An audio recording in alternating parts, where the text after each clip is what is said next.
የቀድሞ የባልደራስ ፓርቲ ሊቀመንበርና አሁን በአማራ ፋኖ ብሔራዊ ንቅናቄ አፋብን ውስጥ በአባልነት እየተንቀሳቀሱ እንደሚገኙ የተናገሩት አቶ እስክንድር ነጋ ንቅናቄያቸው ከመላ አባላት እውቅና ውጪ ከሌሎች ኃይሎች ጋር ጥምረት ለመፍጠር መሞከሩ ተቀባይነት የለውም አሉ። አቶ እስክንድር ነጋ ዛሬ ለዶይቼ ቬለ በሰጡት ቃለ ምልልስ በአፋብን ውስጥ የተሰጣቸውን ኃላፊነት ያልተቀበሉት በውስጥና ረዣዥም ባሏቸው የውጭ ኃይሎች ጫና ምክንያት ከአመራርነት በመገፋቴ ነው ብለዋል። ከመንግስት ወታደራዊ ኃይሎችና ለጊዜው ስማቸውን መጥቀስ ካልፈለጉ ታጣቂዎች ተደጋጋሚ የግድያ ሙከራ ተደርጎባቸው እንደነበር የተናገሩት አቶ እስክንድር ከሰላማዊ የፖለቲካ ትግል ወደ ትጥቅ ትግል በመግባታቸው ግን እንደማይቆጩ ተናግረዋል። አቶ እስክንድር ነጋ ለምናቀርብለው ጥያቄዎች መልስ ለመስጠት ፈቃደኛ ስለሆኑ እናመሰግናለን።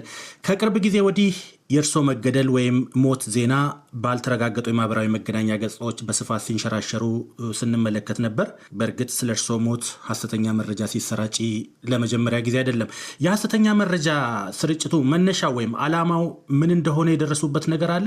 አሳጥረው ቢነግሩን። ከዚህን ጀምር። እዚህ ባለፉት 4 ዓመታት በርካታ የግድያ ሙከራዎች አምልጫለሁ፣ በእግዚአብሔር ፍቃድ ማለት ነው። እንግዲህ ምናልባት እነዚህ ሞተዋል ምናምን የሚሉት ያንን ታሳቢ ያደረገ ሊሆን ይችላል ብዬ አስባለሁ። በነገራችን ላይ እነዚህ የግድያ ሙከራዎች ከአየርም ከምድርም በተጨባጭ የተያያዙ የምናውቃቸውም አሉ፣ ማናውቃቸውም አሉ። በተጨባጭ የምናውቃቸው ግን ከአየርም በድሮን ከምድርም እንደዚሁ ሰዎች ተንቀሳቅሰው እንደዚሁ ግድያ ለመፈጸም ሞክረው ነበር እና ምናልባት ከዛ ጋር በተያያዘ ሊሆን ይችላል ብዬ አስባለሁ። ኢላማ የተደረጉት በመንግስት የጸጥታ ኃይሎች ብቻ ወይስ ሌሎች ታጣቂዎችም ጭምር ነበሩበት? አገዛዙ ግልጽ ስለሆነ፣ ሌላው ግን ለጊዜው አስተያየት ባልሰጥበት ይሻለኛል እንላለን። ይታወቃል በደንብ ዶክመንትድ የሆነ ነገር ስለሆነ።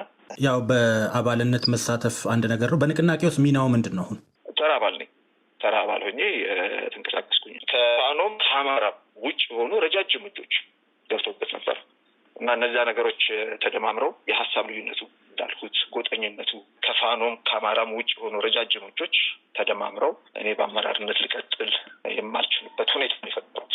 አቶ እስክንድር ረጃጅም ያሏቸውን እጆች ሊጠቅሱልን ሊያነሱልን ይችላሉ? እነማን እንደሆኑ? ለጊዜው ልለፈው። ይሄንም ጊዜው ቦታው ስላልሆነ ልለፈው።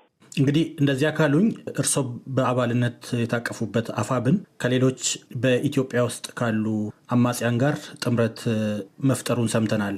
ይህንን የተፈጠረውን ጥምረት እንዴት አገኙት? የንቅናቄው አባል ስለሆኑም ጭምር ሂደቱን ያውቁታል ብዬ ነው ይህንም ጥያቄ የማነሳሎት። ጉዳዩ በብዙ ስላነጋገረም ጭምር ነው የምጠይቆት።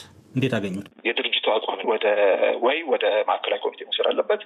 እንደ ጉዳዩ ደግሞ ክብደት በጣም ከበድ ያለ በአባላት ቀጥተኛ ተሳትፎ ማጸደቅ ይጠበቅበታል። የጽምዶ ኃይሎች ጋር ሊደረግ የታሰበው ጥምረት ደግሞ የአባላትን ቀጥተኛ ተሳትፎ እና ውሳኔ ሰጭነት የሚጠይቅ ነው።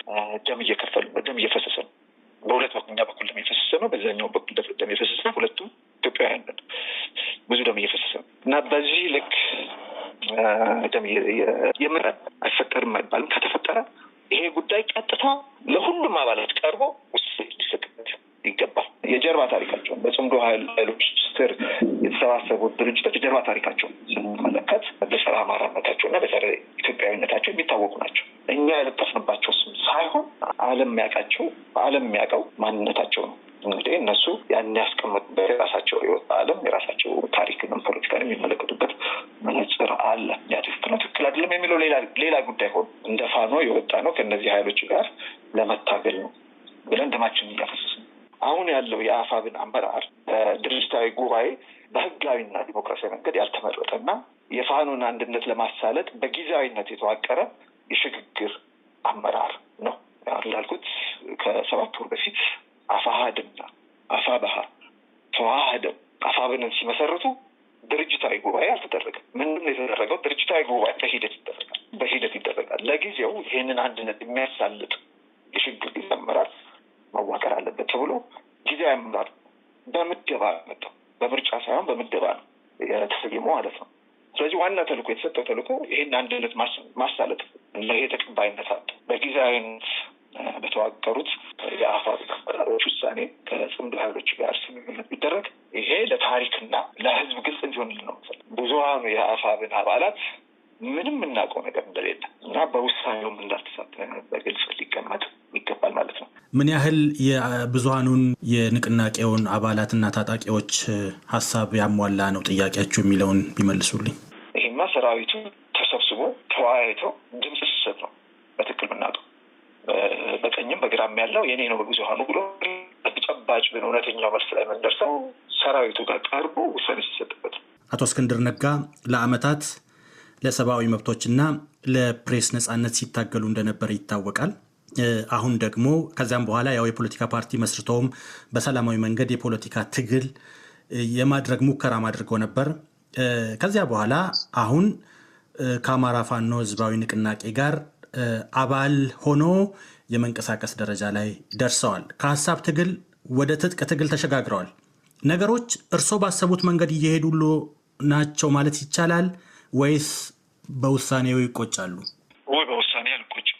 ለምን ወደ ትጥቅ ትግል ያስገባኝ የዲሞክራሲ ጥያቄ አይደለም። አንተ እንዳልከው ህይወት ሙሉ ለሙሉ የሰጠሁት ለዲሞክራሲ ትግሉ ነበር። ከአሜሪካ ከተመለስኩ በኋላ የታገልኩት ዋጋ የከፈልኩት በኢትዮጵያ ዲሞክራሲያዊ ስርዓት እውን እንዲሆን ነበረ። ከ2010 በኋላ ይሄ አሁን ያለው አገዛዝ ወደ ስልጣን ከመጣ በኋላ ከዲሞክራሲ ጥያቄ የበለጠ ጥያቄ ነበር።